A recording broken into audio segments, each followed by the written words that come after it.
rounding to the nearest hundred.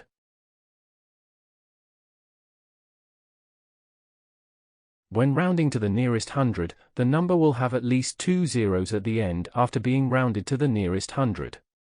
We have to check the value of tens to know whether the number must be rounded up or down.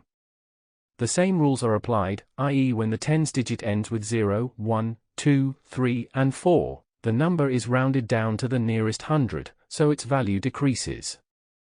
On the other hand, if the value of tens digit is 5, 6, 7, 8, and 9, the number increases as it takes the value of the upper nearest hundred. In this case, the value of units digit is not important, it will become 0 in any case.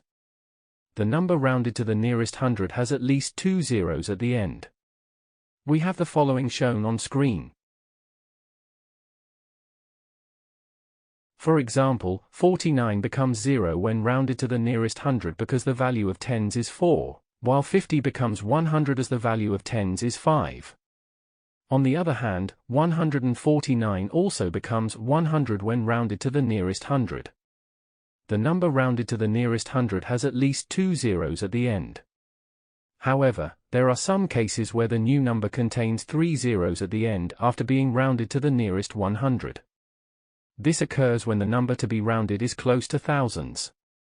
For example, 978 approximately equals to 1000, 2017 approximately equals to 2000, etc. That is all for lesson 2.1.3. To continue this tutorial, please watch 2.1.4, rounding to the nearest thousand. Thank you for watching. Make sure to like and subscribe to keep up to date with new videos. For more information, calculators, and tutorials, please visit www.icalculator.info.